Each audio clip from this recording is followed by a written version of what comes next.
vai trabalhar o tema hardware e software, conhecendo as partes físicas e lógicas do computador e a função de cada uma delas no computador e o que cada uma delas necessita e tem como hardware, ou seja, a gente vai ter os hardwares para a parte física e os programas ou SOs, no caso, sistemas operacionais, para a parte lógica, onde um vai servir de ajuste para o outro, onde a parte lógica vai comandar os hardwares, que vai mandar funções para eles, certo? A gente vai começar um pouco pelo gerenciador desses hardwares, que é a placa-mãe, que tem a função de interagir com todos eles, para que eles tenham a sua determinada função. Vamos mostrar agora um exemplo prático com a placa-mãe. Vejamos aqui, essa placa-mãe aqui é uma placa-mãe DDR400, que a gente gerencia, ou seja, no caso a gente vai gerenciar todos os hardwares com essa placa-mãe. E os hardwares vão precisar também de drives que sejam compatíveis, tanto com a placa, ou seja, com o hardware, como também com o software, ou seja, o SO que foi instalado na máquina. Esses hardwares vão ter drives que têm que ser compatíveis com ele.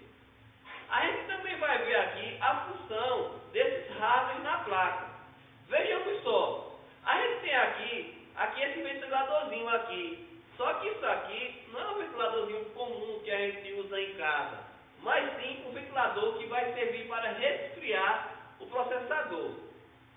Para quem não sabe ainda o que é um processador, a gente vai entender um pouco dele. O processador funciona como se fosse o cérebro do computador, onde vai processar todas as ações que a gente for trabalhar no computador.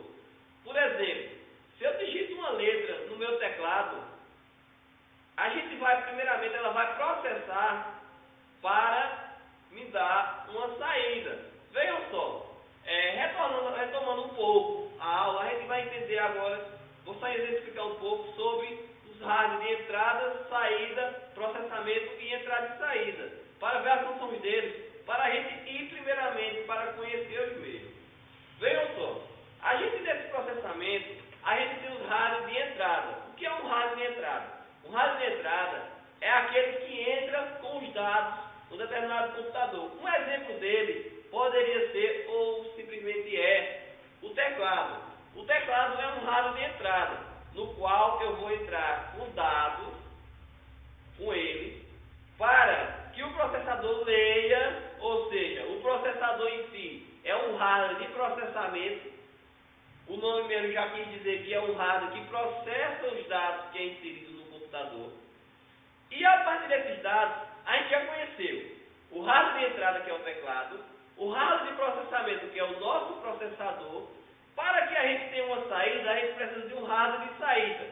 Qual é o hardware de saída que a gente vai precisar? O monitor. Qual é o monitor? A função do monitor é imprimir o que a gente faz no computador em sua tela. Ou seja, escrevi uma letra com o meu teclado, que é um hardware de entrada. Essa letra processou no meu processador, que é um hardware de processamento dos dados. E, após isso, foi feita uma impressão dos meus dados para o hardware de saída, que é o nosso monitor. Até aí todo mundo entendeu? Vamos lá, vamos dar mais ênfase na nossa aula. Vejam só, a gente já viu aqui os hardware de entrada e saída e o hardware de processamento. A gente vai ver agora para que servem as funções em nosso computador. Vejamos só. Aqui a gente tem uma placa-mãe composta de várias entradas, várias saídas, que a gente vai servir cada uma delas para ampliar, ou seja, para colocar um hardware. Vejamos só as principais que a gente vai ter hoje, nessa aula que a gente vai apresentar. A gente vai ter aqui duas saídas. No caso, essas saídas vão ter PS2, que são para mouse e teclado. Vejamos aqui também entradas VGA, ou seja, uma entrada VGA para conectar o nosso hardware de saída, que é o monitor. E também temos aqui algumas outras placas, não sei se vai a ter mais, vem a ter mais a entrada matricial para conectar impressoras matriciais. Logo abaixo, a gente pode observar também que a gente tem umas portas USB, que geralmente é muito conhecidas. E, ou seja, no nosso dia a dia a gente trabalha muito com pendrives, vem também o uso de cartão de memória. Isso são os hardwares que a gente utiliza nessas saídas USB. Vejamos aqui também, aqui tem entrada de linha, entrada de áudio e entrada de microfone, para que a gente possa ouvir música ou então gravar sons, entre outras situações. Também entradas de linhas também, que a gente pode trabalhar também com rádio, o que for com essa entrada. Vejamos só também que nessa placa também a gente tem também logo abaixo aqui os slots de memória. Temos aqui uma memória DDR400 com um espaço de memória de 512 MB, compatível com uma placa DDR400 que a gente está vendo aqui. Vejam só, essa memória ela tem a função de armazenar os dados temporariamente, certo? No caso, a gente poderíamos chamar também essa memória de uma memória primária. O que significa uma memória primária que a gente pode entender? Uma memória primária, ela que vai ter um determinado tempo segurando aqueles dados que estão nelas. Após desligar o computador, esses dados não vão estar mais nela. Caso seja gravado esses dados no computador, já vai ser para outro endereço. No caso, vai ser uma memória interna como se fosse, vamos supor, que é uma memória secundária. No caso, a gente utilizaria quem? O HD, para armazenar todos esses dados, que é um hardware que a gente vai ter para armazenar. No caso aqui, eu vou pegar um aqui que a gente vai ter. Vejam só, aqui a gente tem um HD. Nesse caso aqui, podemos ver que é um HD de 80 GB de armazenamento, ou seja, tudo que a gente for trazer no computador que salvar, vai estar salvo nessa parte aqui, que é o HD. Em inglês, que a gente chama de hard disk, traduzido disco rígido, ou com as siglas HD. Vejam só, esse HD tem um espaço de 80 GB e, ao mesmo tempo, ele é um HD IDE. Geralmente, os HDs novos agora, que estão no mercado, são HDs bem mais modernos, com a entrada SATA. Muitos computadores já não vêm mais com IDE, certo? O que a gente vai entender hoje também. A gente viu que temos hardware primário, ou seja, a memória primária, e a memória secundária. Uma trabalha em consenso com o processador para processar dados, e outro trabalha em guardar esses dados. Vejam só, mais à frente, a gente também vai ter outros slots. Vimos aqui que esses slots aqui são os slots para armazenar nossa memória. E logo abaixo, a gente vai ter outros slots. Por exemplo, aqui vamos ter uma entrada IDE, certo? Para que a gente conecte ao nosso HD. No caso, nosso HD é IDE, então vai ser compatível com nossa entrada IDE. Vejamos também que aqui embaixo, a gente tem entradas SATA, que vão ser compatíveis com HDs mais novos, que tenham a entrada SATA. Certo? Todo mundo está entendendo? Qualquer dúvida, só é perguntar. Vejam só, temos aqui também outras entradas. Caso a gente queira colocar uma placa de vídeo, uma placa de áudio, uma placa de internet externa, a gente vai fazer uso dessas entradas aqui, certo? Isso aqui vão ser fundamental em nosso conhecimento. Antes de mais nada, para a gente montar o computador, tem que conhecer como suas funções interagem com ele, certo? Mas a gente faltou uma coisa entender aqui. A gente precisa de um armazenamento de energia, ou seja, a gente vai ter que ter uma fonte que ela determine uma frequência de energia que tenha 12 AC, ou seja, 12 volts de potência para gerar energia para todos esses hardwares. Certo? Vou mostrar agora a vocês essa fonte. Alguma dúvida sobre a placa-mãe? Se não tiverem dúvida, tudo bem. Se tiver, pode falar. Vejam só. A gente tem aqui uma fonte ATX. A gente, quando teve início nos computadores mais mais antigos, a gente tinha uma fonte AT. Esses computadores mais novos, utilizamos as fontes ATX. No caso, a AT era uma fonte muito antiga, que era para esses computadores mais velhos. No caso, hoje não se usa mais no mercado. Vejam só, essa fonte tem a capacidade de gerar a energia para a placa-mãe, certo? Dependendo da sua voltagem, no caso da sua região, você pode alternar uma voltagem de 200 volts e 110 volts para trabalhar com a energia de determinada região, certo? Mas sabendo que a saída dessa fonte vai ser 12 volts para armazenar em nossa placa-mãe. Vejamos só. Então já entendemos que cada hardware desse tem sua função no computador. Vejamos só. A gente terminou essa aula conhecendo os hardwares, certo? Conhecer os hardwares, um pouco de cada um deles, certo? E agora a gente vai trabalhar, ou seja, conhecer um pouco os softwares, certo? A gente vai entender como os softwares gerenciam todos esses hardwares, certo? E como eles modificam. Só um pouquinho, já que a gente trabalhou os hardwares, teve um pouco de interação com os hardwares, vamos agora trabalhar um pouco os softwares, certo? Vejam só o que a gente entende do software. Software é um programa, ou seja, editores de texto, editores de imagem, editores de vídeo, que a gente tem em si para ornamentar, ou seja, para a gente atribuir os hardwares que vão ser comandados por esse software. Vejam só, primeira coisa para a gente mexer no sistema operacional, ou seja, conhecer os softwares, é o sistema operacional. Temos dois sistemas, um sistema privado e um sistema gratuito. No caso, os mais conhecidos são o Linux. O Linux é um sistema de código aberto, ou seja, um SQL de código aberto, sistema operacional, e temos o Windows de código fechado, que é um sistema privado que a gente tem que pagar por seu uso, certo? Hoje nessa aula a gente vai ver um pouco do Windows também e do seu gerenciamento de software, para a gente se aprofundar também nos softwares.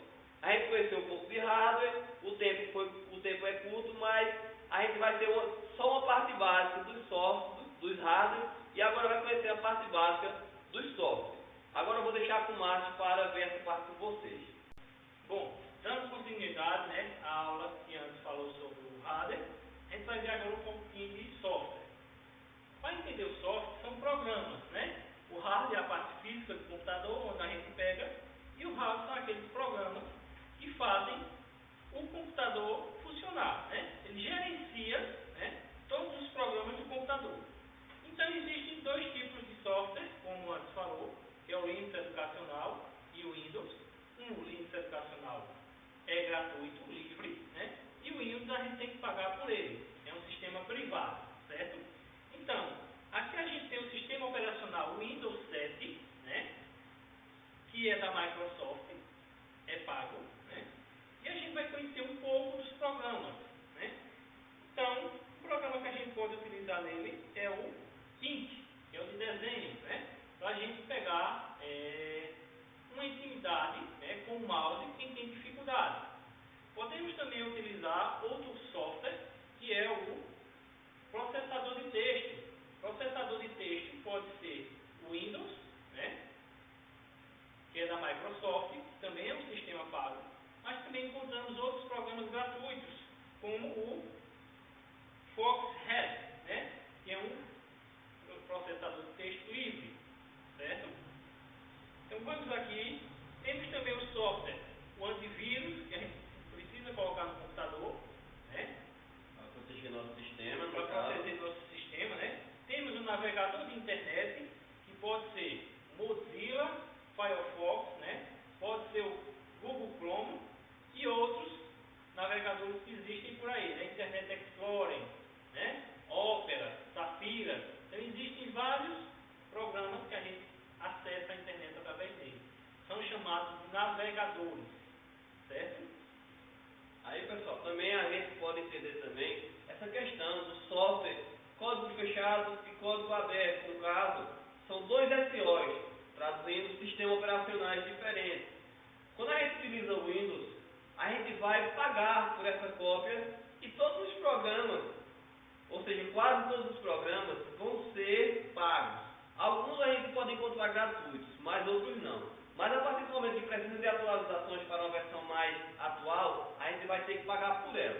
Já o Linux, ele é um código aberto, onde todos os programas deles vão obter atualizações automaticamente, certo? Sem precisar a gente custear, ou seja, pagar por ela.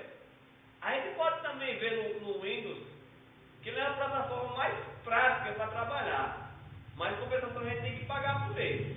Vejam só, mas também vai mostrar aqui também a vocês como entender também sobre o editor de texto. A gente tem um editor de texto do Windows, que é o Microsoft Office Word, no caso que é um editor de texto, que a gente pode colocar texto, fazer documentos, entre outros. E também temos no Linux, ou seja, Linux Educacional, outra versão, o BR Office, que é a mesma coisa do Microsoft Word, certo? A gente pode trabalhar com os dois.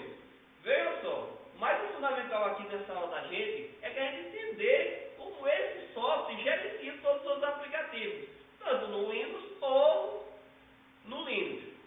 A questão é a gente entender. Todo mundo está entendendo? Pronto, vamos lá. Tem continuidade. Então vamos tentar aqui abrir um software operacional, né? Vejam só, aqui no caso ele vai tentar mostrar aqui a vocês o sistema, no caso, o Word, Microsoft Office Word. Vejam só aqui na tela. Esse aqui, como ele vai mostrar aqui a vocês, é um editor de texto, onde podemos, né, editar nossos textos, criar apresentações de slides, né, através de outros programas, mas esse processador de texto aqui, ele tem várias funções. A gente pode organizar nossos documentos, né, transformá-los de forma profissional, um simples texto em forma profissional, né? Então ele tem várias funções, certo?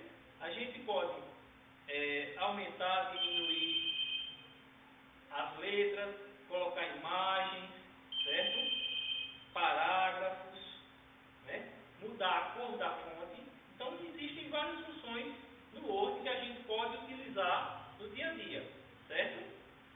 Através também do software, a gente também pode trabalhar com editores de vídeos, que também a gente pode também fazer isso. Através de qual programa? A gente pode ter no Windows e no Linux. A gente pode pegar a plataforma MovieMake, que a gente pode editar novos vídeos. A gente vai fazer uma filmagem de uma formatura, de um aniversário, os colegas, a gente está brincando. A gente chega lá, o que eu quero ter essa parte para não estar funcionando. Então vamos trabalhar também com o nosso software, um software de edição de vídeo que a gente pode trabalhar. A gente pode exibir esse software através do programa também do Windows, com o MovieMake. São os programas mais fundamentais que a gente trabalha, ou seja, mais atuais, que é o MovieMake. Só eu vou mostrar aqui a vocês essa parte. É bem interessante o MovieMake. Certo? No caso, vamos lá.